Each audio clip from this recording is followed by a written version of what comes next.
What's going on? What's going on? So I'm trying to lose weight, right? And this evening, Pink Firefly made me my favorite cookies, just kind of out of the blue, even though she knew I was dieting this week. I'm dieting every week, but this is what happens when, a woman loves you. She makes you food and keeps you fat. I've had that recurring problem for many years now. Women like to, make you food when they like you. That's what they do. Huh? Even the women who don't necessarily want you chubby, the women who, like Pink Firefly, would prefer that you look better. But even those women are like, oh, do you want some cookies? I made you some cookies. Do you want some cookies? Here's some cookies, your favorite kind. Oh, God damn it. All right. So I ate like 3 or 4 cookies and there goes my calorie account for the day. Yay. Anyway, this is Caleb Jones. This is the Alpha Male 2.0 podcast. And several days from now, December 1st to be specific, is the deadline for the Focus program. And I'm not going to sell you on that in this podcast, but it's related to the topic I wanted to talk about today. So the Focus program, really fast. And I'm not going to go into detail about it because it's really not for everybody. It's only for guys who are very serious. It costs several $1,000s. But it is when you and I coach personally, where I work with you personally for an entire year, all of 2021, and you plus a small group of guys. And you also get all of my courses and all of my books for free as part of the program. And it's for guys who are very serious. And it's guys where I work with you one-on-one over an extended period of time, which is something I haven't really done other than the Focus program, which I started this year in early 2020. And I've done a lot of coaching, of course. I've done a lot of consulting, but I haven't done this thing where I have a long-term, long-term as in a year, coaching relationship with my customers, my clients, under an Alpha Male 2.0 coaching model. It's the first time I've done this, and it's really enjoyable. And I was thinking back to my coaches. So, as always, I walk my talk. Everything I sell to my audience are things I am doing and things that I have purchased. So I sell ebooks. I have been buying ebooks on the internet for, almost 20 years, since the early 2000s. I remember my first ebook I bought was a book on how to do cold calls. I bought that ebook, around the year 2000, 2002, somewhere in there. And it cost me like $95. And it was an ebook. So I buy ebooks to help better my life. I buy online courses. I've purchased several online courses and I sell online courses. So it's not like I'm trying to sell you on something on things I don't do. Everything I sell, I buy myself from other people, including coaching. I have coaches. I have some right now. Very high-end guys, very expensive, very, very, very expensive, far more expensive than anything I charge for coaching. Holy crap. My coaches are guys who make, hardcore 7-figure incomes. And these are guys who make 7-figure incomes and work like 2 days a week. Amazing. These are my coaches. So I always try to coach above, which is what you should do when you work with a mentor or a coach. This should be someone who has already accomplished those things that you want. And this isn't anything new for me. I've had coaches in the past. Now, I haven't had coaches consistently. And early on in my business career, I didn't really have a coach or a mentor. I had mentors, but they were somewhat distant and sporadic. They weren't regular mentors or regular coaches. But later in my business life, certainly into my 30s, I remember the first time I hired a coach. I paid him an hourly fee and something like $150 an hour. I think that's what he charged.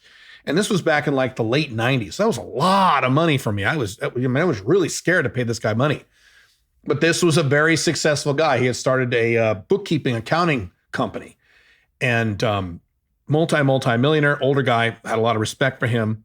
I worked with him on how to better my consulting business because I had a computer consulting company back then. And I remember going into his office and he was like, all right, let's go over your week. What did you do this week? What did you not do? And da-da-da. I went through the week and he's like, Caleb, why the hell did you do that? Why? He would make this face like, why? I remember talking to him once about, this is back years ago when I was charging an hourly fee for my consulting services, which as I talk about in my consultant course, 6-figure location independent consultant course, you don't want to charge by the hour when you're a consultant. You want to charge flat fee projects based on value-based pricing, or you want to charge a monthly retainer, worst case, or you want to charge a percentage of improvement. You don't want to charge hourly. But I didn't know that back then. And he was also operating under the hourly model, but he had lots of consultants under him who generated billable hours, and he took a percentage of those. He was making a lot of money. And he was going through my week. He was helping with my time management. I remember saying to him, okay, so I have these billable hours that I can bill directly to clients. And then I have this non-billable time, which is like my admin time for my company, which I can't ethically charge to my clients, right? And he said, right, you can't. I said, okay. But I said, when you get a new client, when you pull on a new client account, yes, it generates new hours, but it also generates some percentage of time that is new for that client that you really can't bill to the client. And he made this look on his face. He goes, why? I said, well, what do you mean? I don't even remember his name. Was his name Dale? I don't remember his name. Isn't that crazy? My first coach. And he really helped me a lot. Damn, I don't remember his fucking name. It was, we're going back 25, 30 years ago. I'm an old man. But anyway, he would say, no, Caleb, no. When you get a new client and you're operating under an hourly model, every bit of work, every penny of expense that is generated directly because of that client must be billed to that client. And I said, oh, okay. And he rejiggered how I billed my clients and made a lot of money. Not just from that advice, but a lot of his advice. I mean, he cost me a lot of money, but boy, did I make a lot more money. And that's when I learned, oh, coaches are a profit center. When I pay a coach, I make more money than the amount I pay that coach. Or if it's on a business scenario, the results I receive are worth more to me than what I'm paying this coach. So last year, about a year and a half ago now, year and a half to 2 years ago, I hired another coach, actually a coaching company. And this was an extraordinary amount of money. It was an flat annual fee, very similar to the Focus program, but many, many times, many multiples more expensive than my Focus program. It was very, very, very, very expensive. It was only for entrepreneurs who have their own companies and are already making a certain amount of money, a very high six-figure amount, and which I make. And so I had to really wrestle with, is this going to be worth it?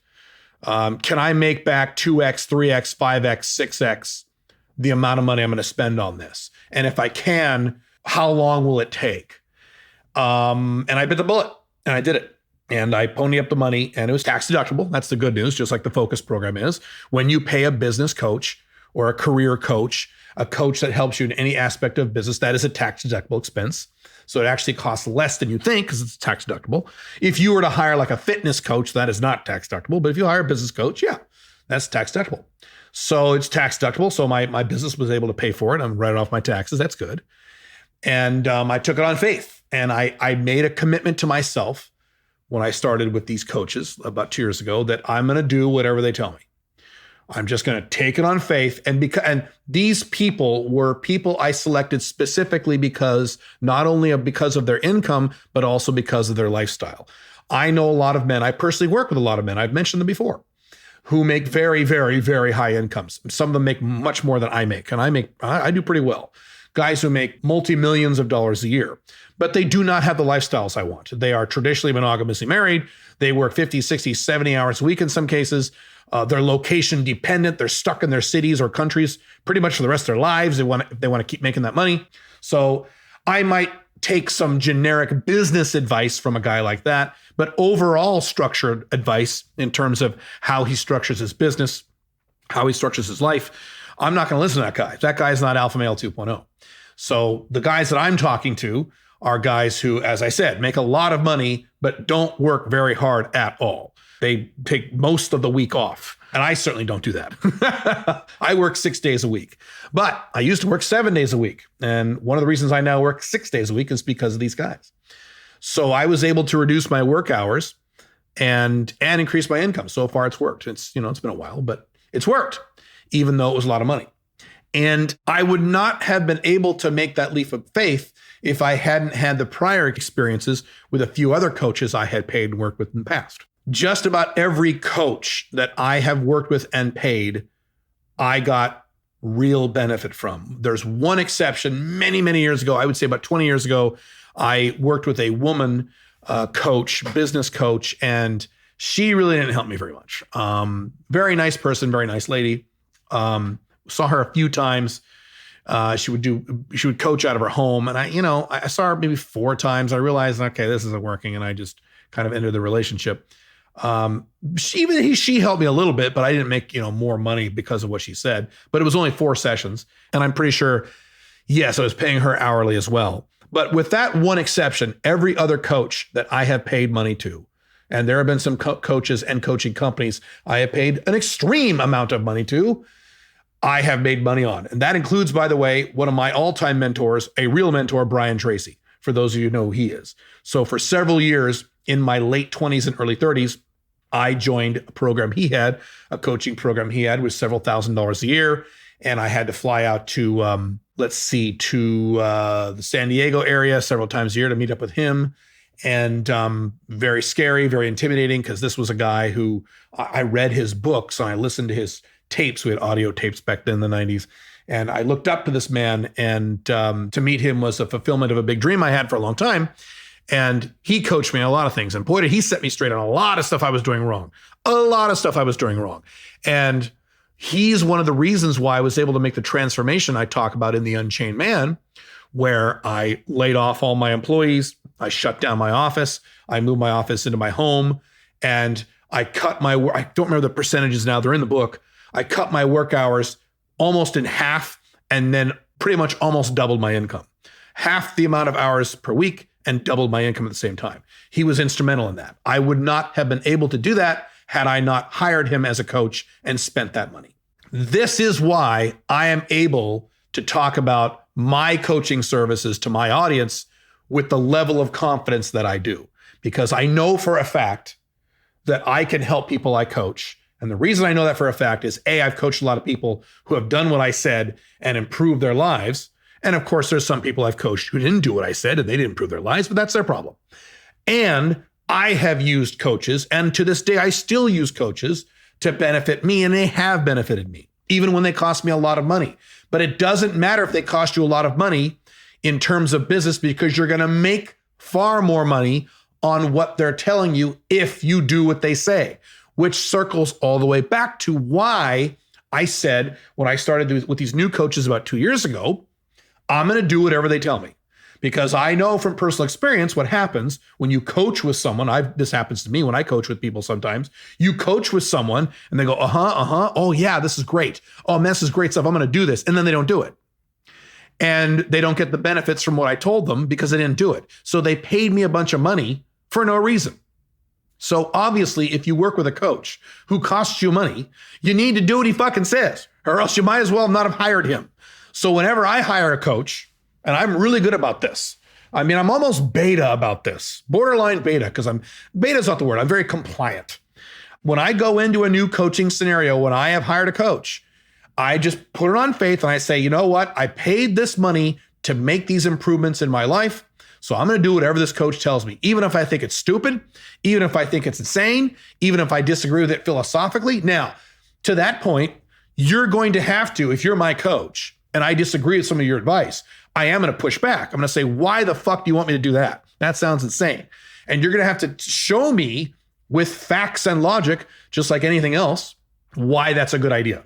And there were a few things, not most things, but a few things they told me to do where I said, wait, what? Why? What the fuck?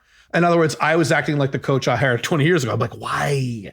Why do I have to do that? Why do you want me to do that? I get this and I get this and I get why you want me to do this. But why that? That sounds really fucking weird. One of them was taking a free day once per week. They call them free days. Taking an entire day where from midnight to midnight, you literally don't do any work. You don't even think about your work. You can't read any business books. You have to do something completely fucking different. You can't check a single email. You can't check your phone for your work. Nothing for an entire day. And you want to do as many days of that you can in a given week, but a minimum, do it once a day. And I pushed back on that. I said, why? Why can't I just check my email? Why can't I just do this? Why can't I just take a day where I cut back just a few hours a day? Why? And I pushed back and they convinced me. They said, well, I'm not going to go into the details about that here. because a lot of their advice may not apply to you based on your current socioeconomic status and current income. If you're building your business from the ground up, you don't necessarily want to take a day off a week. I wouldn't. I certainly didn't when I was building my businesses, but I have more mature companies now these days, so I can do that. But that was one thing. There was several other things that they wanted me to do where I went, what the fuck? And I asked them, why do you want me to do this? Give me the real reasons. And they convinced me, and I did it, and they were right. Boy, were they right. So here's the other thing. And I've mentioned this before, but I don't talk about this enough. When you are learning something from someone else, a coach you're paying, or a mentor in your personal life, or a mentor from afar. Like if you have never coached with me, but you've consumed my content, maybe you've read my books, you're listening to this podcast, I call that a mentor from afar. You want that person to help you in the areas in which that person has gotten results. You do not want to listen to that person in any other area. For example, this is probably my favorite example. I've used this example before. I come out of the pickup artist world. And in the pickup artist world, there are men who are amazing pickup artists, amazing seducers. These guys are amazing. These guys have far more game than I have. Hardcore day game guys, night game guys, cold approach guys. These guys can get laid like you wouldn't believe. They would run circles around me if I tried to do day game or night game in the same room. They were doing it. They would kick my ass with this stuff. And they bang a lot of girls, including a lot of hot girls. And they do very, very well with that. Then they get into a relationship with a girl and it explodes in their face and they fuck it all up. They do everything wrong. They turn into total betas, or they go total alpha male 1.0 and have all kinds of drama and cheating and fights. In many cases, there's violence. The police are involved. I could give you numerous examples from several pickup artists. Many of the names you may know. I'm not going to mention any names, but the bottom line is a lot of guys, I would say the vast majority of the pickup artist gurus in the pickup artist world are fantastic at getting laid. They are terrible at having actual ongoing relationships with women. And the challenge with these men is a lot of the men in their audiences don't really understand that. So these pickup artist guys will give pickup artist advice, which is great, and you should listen to them. And then they start giving relationship advice. And as soon as they do that, what you should do is shut off your ears and completely ignore everything that comes out of that guy's mouth. But a lot of the people in their audiences don't do that because they say, well, he's good with women, therefore he should be good in relationships. Sometimes pickup artists give business advice. Oh my God, it's the worst stuff you've ever heard. Sometimes pickup artists, especially now, like everything else, they start talking about politics and economics and it's the craziest shit you've ever heard. So if a coach or mentor in your life is talking about something that he has gotten good results with, yes, listen to him. But as soon as he starts talking about anything else, you need to shut your ears, turn off the screen, turn off the video, turn off the podcast, click away from the blog post, whatever you're doing, and don't listen to that guy because he's going to lead you down the wrong path. This is why I have made a very concerted effort. And those of you who have been reading my stuff for a long time, you know I do this. I am very, very, very careful not to give any advice and any real commentary on any techniques that I have not personally done myself. And I get asked all the time. About day game. And I say, I'm sorry, I'm not a day game guy. You really should talk to a day game guy. That's not my area. I do online dating. And I do some social circle game. And I do date game when you're on a date. I'm really good at those things, but I don't do day game. I did it a billion years ago for a short period of time. I've never done night game. I just can't help you with that stuff. I can't do it. I get asked all the time about investing in stocks, stock picking. What stock should I buy? That's not my area. I'm not good at stocks. I've never focused on stocks. I don't like stocks. And so I don't give any advice on stocks. I could pull some shit out of my ass, some stuff that I've heard, some stuff that that may or may not be right, but I don't do that. I say, no, I'm sorry, I can't talk about that. You're really gonna have to ask a stock guy. I can help you with things like Bitcoin and precious metals and, certain ETFs, international investing. I'm pretty good at that stuff. Yes, but not stocks. Even people in monogamous relationships often will ask me relationship advice regarding their monogamous relationship. And I will say invariably, look, I'm really sorry. I don't help people in monogamous relationships. I don't do monogamy. I have been monogamous in, almost 14 years. I would shoot myself in the face before I was monogamous again. So I'm probably not the guy to listen to. Now, could you argue that some of my techniques may work for a monogamous relationship? Yes, some could, but I'm still not going to go there. And the reason is I don't want to give anyone advice unless I have personally done it, because I've seen too many other people in any sector, in the business sector, in the self-improvement sector, in, the dating space, the PUA space, the fitness space, everything, guys who give information in one area that they're good at and then proceed to give information in 2 or 3 other areas that they're terrible at. And I'll give you a real easy example from the business world. Years ago, I was a big consumer of Tony Robbins. Tony Robbins is great. I listened to his cassettes. It was called Personal Power back in the late 80s when he was like 28 years old. And I would listen to those cassettes over and over and over and over. And it was good stuff. It's stuff that still works to this very day. Fantastic content. Very, very good stuff. Tony Robbins is for real. He's the real deal. He really does help people. And what he talks about really does work and really does help. Now, here's the problem. When I got really excited about that content in terms of his, overall lifestyle management, NLP, stuff like that, it was all very great stuff. Then he started releasing content on other topics. So one thing he did, he released a time management course. And time management's my thing. I'm like, oh, cool. So I got this course and it was kind of lame. It wasn't terrible, but it kind of sucked. Then he released an investment package on how to do investing. And I bought it. It was something like $200. This is many, many years ago.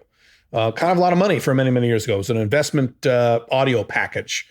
And I listened to it. And basically all he said for, 5, 6, 7 hours was invest in the stock market. That's pretty much what he said.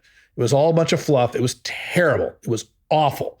And again, he was talking about something that he wasn't an expert in, that he personally didn't do.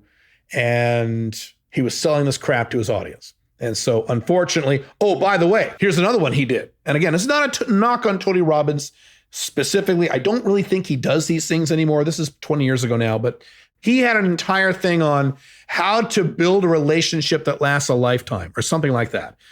And he would talk about how to have a marriage that lasts a lifetime, a wonderful marriage, because he was married back then and to an older woman. And he would pump this product, and then lo and behold, he gets divorced. Oops. Not good, not smart. Now, thank God I didn't buy that fucking product. But you see my point. You've got to be very careful. If for some reason, and that applies to me, if for some reason I start going off the rails one day and I start talking about how to repair your car, don't listen to me. I don't know anything about that. I know about women. I know about small location independent companies. I know about how to do consulting. I know there's a lot of things I know. I know a lot of things, but there's some things I don't know. And on those things, if I ever start talking about those things, and I don't think I will, but for some reason I do, don't listen to me. Listen to the areas in which I can help you. Don't listen to anything else. And that goes double for everyone else on the fucking internet or people in books that you're reading about. Any other content providers who are very good at one thing and start talking about other things. Don't listen to them in terms of the other topics. Make sure you're very focused.